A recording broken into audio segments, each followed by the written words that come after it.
Take your brand to new heights with in-flight advertising powered by Viasat Ads.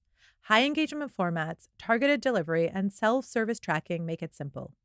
Reach millions of travelers across leading airlines in a premium, captive environment. Join their journey with Viasat Ads.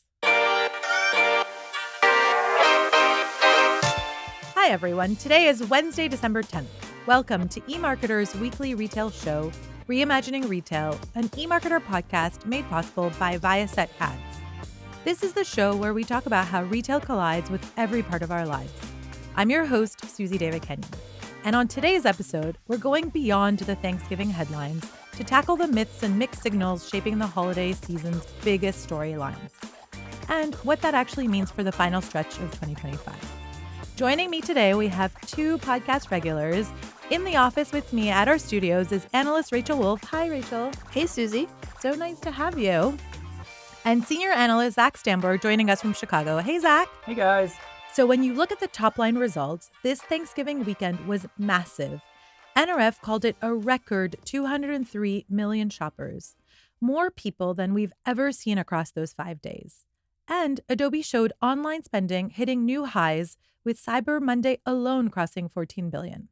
But then we also had Macy's CEO telling us last week during their earnings call that shoppers are still selective and pulling back in certain categories. So with headlines swinging from record-breaking to shoppers pulling back, it's really honestly hard to make heads or tails of how we should feel about the holidays right now. But before we dig in, I wanted to do a very quick poll on what did you buy or did you skip buying anything during Cyber 5? Zak? Oh my goodness. I bought so much. And I did it on Did Black you? Friday. Yes, I did it all online. And I'm almost all done with my shopping, I've got to say. You're not part of the half of the people who still haven't finished. I never do this, but I just got started and there were pretty decent deals.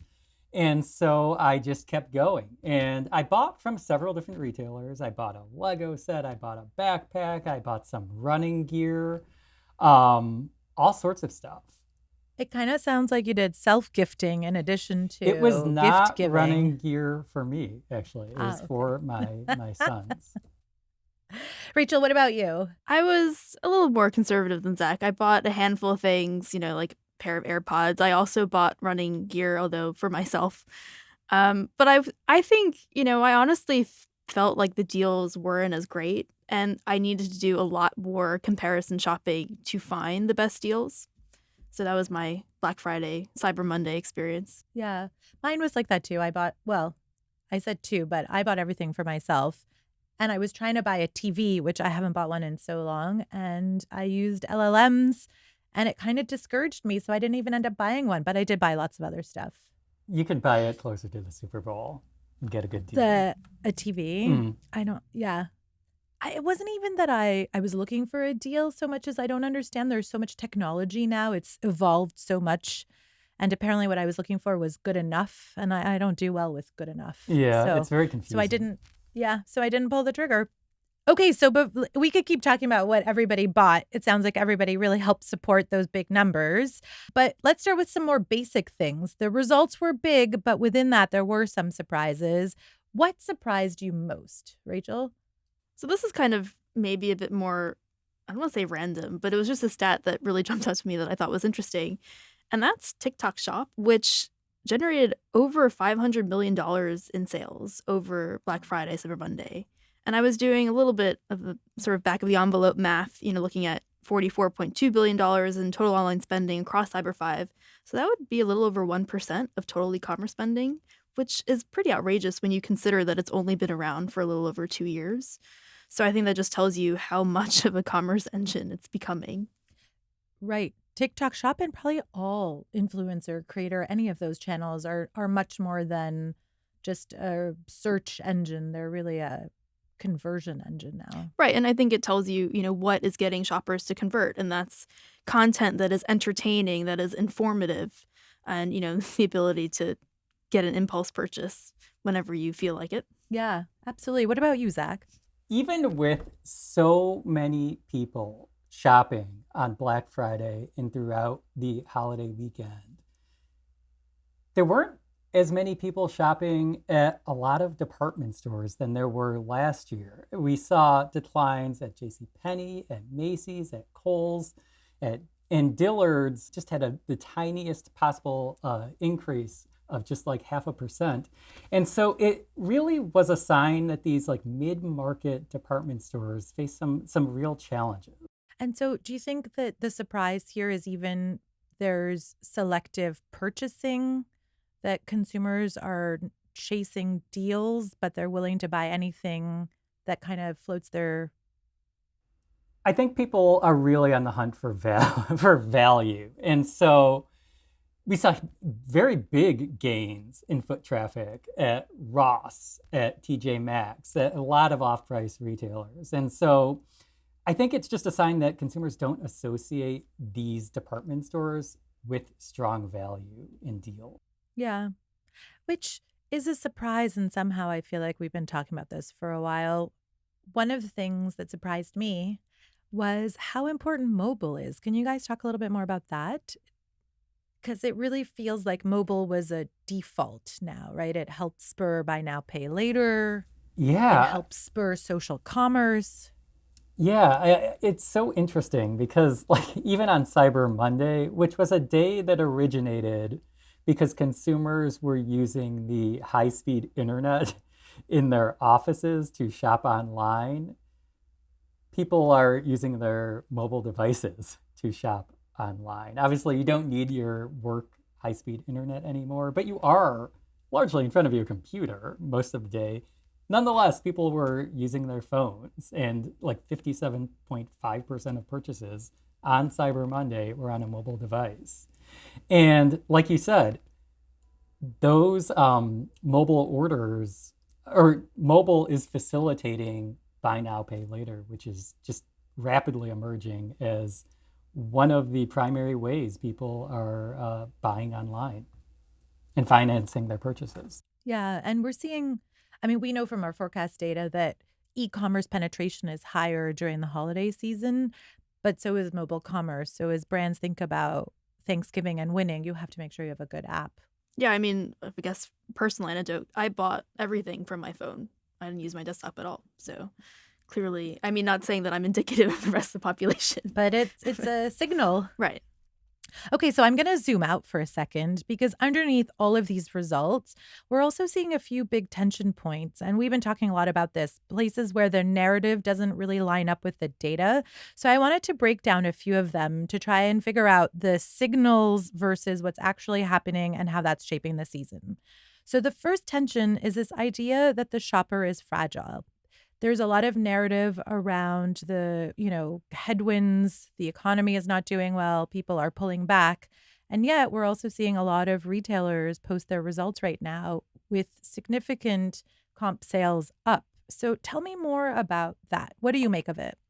This I think is the most interesting one because it's people are conditioned to spend even when they are feeling pressured. And there was a survey out that I saw that it's nearly a third of consumers were prepared and ready to take on debt this season to make their holiday purchases. And so, however they're going to do it, consumers are going to buy their holiday gifts. Now, there was a really interesting survey result that I saw just last week when Gallup asked consumers how much they expected to spend on holiday gifts in November. People estimated $778. That was $229 less than October and $234 less than last year. Now, every year, consumers usually trim how much they expect to spend as the season progresses. But that shift is usually like $40 or so. This decline is one of the biggest, or is the biggest ever recorded, even surpassing the drop during the financial crisis. And so I think that's a real warning sign and a sign that consumers are feeling a little uneasy about taking on some of that debt. Yeah, and I think the other thing to keep in mind too is that a lot of the growth in sales is just being driven by higher prices, right? I think Salesforce had this stat that, they said that US online shopping rose 3%, but there was a 7% jump in average selling price. So people are just paying more, but actually in terms of units sold, it's gone down. So people are just having to manage higher prices. Yeah, that's a great point. And I think, sort of teasing out what you were saying, Zach, there's also this decoupling of consumer sentiment with what they're spending. And so, to your point, Rachel, it's not maybe that they want to spend more, it's they kind of don't have a choice. And that goes back to what the Macy's CEO was saying, that they're just more selective. And it's not a monolith. Affluent consumers whose wages have risen quite a bit are spending freely. They feel fine. But the lower income and middle income consumers are pulling back a bit. And so it's not one big movement. There's a little nuance there. That's really important. I think that's a great place to end on that one tension. Can't group everybody into one bucket. The other tension that I'm keeping an eye on is this one around timing and budgets. When I was going through the ranks at Macy's, we talked a lot about the calendar for holiday. The purchasing calendar is moving forward more, and it's creeping into November, further into November, and then further into October. So there's a big push for retailers to try and capture that dollar early on because people have budgets.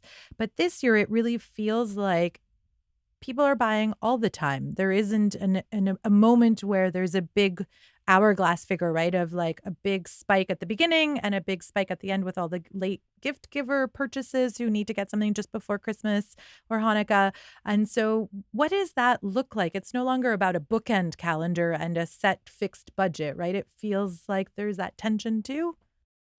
Well, I think that's the challenge for retailers because so many of them have relied on these October sales to try and capture that early spending. But as we saw this year, I mean, that kind of had they had mixed results for companies like Amazon. So I think the question is going forward, do you continue to extend that calendar or do you gradually pare back and, maybe center your deepest discounts again around Black Friday and Cyber Monday? I also think the way in which consumers shop in October is different than the way that they shop in November and particularly in December. I think a lot of that October spending is on essentials and to some extent self-gifting. And then as the calendar turns to November and particularly December, I think that's when people feel pressed to just like get the gifts because the clock's ticking. Pressure. Yeah, because it's almost Christmas and you need to have the gift under the tree. Right. That's where you're no longer quite as selective. And I mean, to your point earlier, 1 and 2 have not finished shopping for the holidays post Cyber 5. So there's still dollars to be had, people still looking for presents. So the third tension, for me at least, for this season is around AI, because depending on who you listen to, AI is either transforming the holiday shopping season or it's still really small and just an early adopter behavior. The growth numbers are massive, but if you think about it, the base is still pretty modest. So it's this weird mix of, is this the future or is this really even just moving the needle? What do you guys think? Well, I'll start with the stat. And to go back to Salesforce, they claim that AI and AI agents influenced 17% of orders placed in the US during Cyber Week. So that would be about $13.5 billion in sales, which is a huge number, right? But I think you have to investigate that a little bit and think about, well, is it that people really are using ChatGPT or Perplexity to find products and to make decisions for them? Or is it, they're going on Amazon's website, they're, asking Rufus a couple of questions, and, is that then the sum total of their interaction with AI? I think that's exactly right. I think like the way in which search exists has just shifted to Rufus, to Sparky, and all of these sorts of tools. And so I don't think most people are thinking of it in terms of I'm using AI. They're just thinking I'm using search and getting slightly different results than I used to, if they're even thinking about it at all. Yeah, and I do think that people are starting to experiment with these tools and to figure out what it is that they can do for them in terms of finding gift ideas or uncovering the best deals. But I don't think we're at that point yet where people are relying on them to make the entire purchase decision for them. Oh, yes. The agentic piece. Yes, absolutely. Right. It's more Well, of that, an, but even just taking their recommendations at face value. got it. Yeah, I think it's interesting because depending on what stats you see, like there was also one that said AI-driven traffic to retail sites was up 670%. But again, on a very small basis, right? There weren't as many LLMs that were operating as marketplaces last year, if any, to really try and measure that number. Yeah, I mean, there was another survey from Visa. Half of U.S. shoppers, 47% have used an AI tool for at least one shopping task. I mean, there are huge numbers associated with all of these, surveys and traffic data. But again, it's still a very small portion of the population. Yes, and it's also like you were saying before, the embedded tools that are AI that sort of help guide versus truly convert, and LLMs that are third parties. But I think as these tools do get better at guiding people, whether it's just on a retailer's website or elsewhere, I think it shows the promise of delivering strong results. I just don't think it's actually doing it to much extent yet. Right. And I think I'm that it's the holidays is a good time to use guided experiences because it's such a stressful time and you're trying to do too many things at once and you're worried about what you're buying for other people. But AI right now is a guide. And it sounds like social commerce, based on your TikTok stat, is actually what's helping convert right now, at least. Okay, so before we wrap, I do want to leave our listeners with something practical. So if eMarketer was building a time capsule for holiday 2026, what is one thing that each of you would tell a retailer that they should remember for next year? Rachel. So my advice is to make sure your website is optimized to handle an increase in traffic, particularly on mobile. And this is based on my own Black Friday experience of struggling with very slow websites, which actually stopped me from buying more than I, would have done otherwise. So I think that's definitely something that retailers need to think about. Zach. Yeah, I think don't lose sight of the importance of the Cyber 5, which I think is an obvious point to some extent, but the season has gotten so long. There's so much emphasis on pulling sales into October and even early November that you don't want to deploy all of your very best deals early on. You want to save some for the prime time when consumers are ready and willing and eager to shop. No, because I think it's such a good point that you need to make sure that you have fresh new merchandise throughout the season versus just at the beginning. And so for me, fresh merchandise goes with the promos. Like you need to have strong offering throughout. Make your promotions interesting and make them attractive to consumers. I know Sky has referenced on this podcast Primary offering free delivery for an entire year when you make a purchase over $50. They did that again this year. Target attempted to do something by offering swag bags to the first 100 people, I think, who were in line. Now that backfired. So, you have to find promotions that resonate or will potentially resonate with consumers.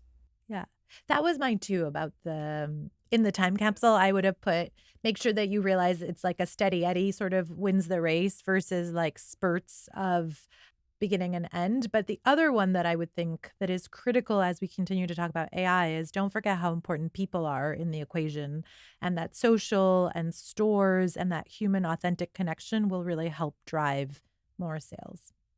That's all the time we have for today. Thank you, Rachel. Thanks for having me. Thanks, Zach. Yeah, happy to be here. And thank you, listeners, and to our team that edits the podcast. Please leave a rating or review and remember to subscribe. I'll see you for more Reimagining Retail next Wednesday.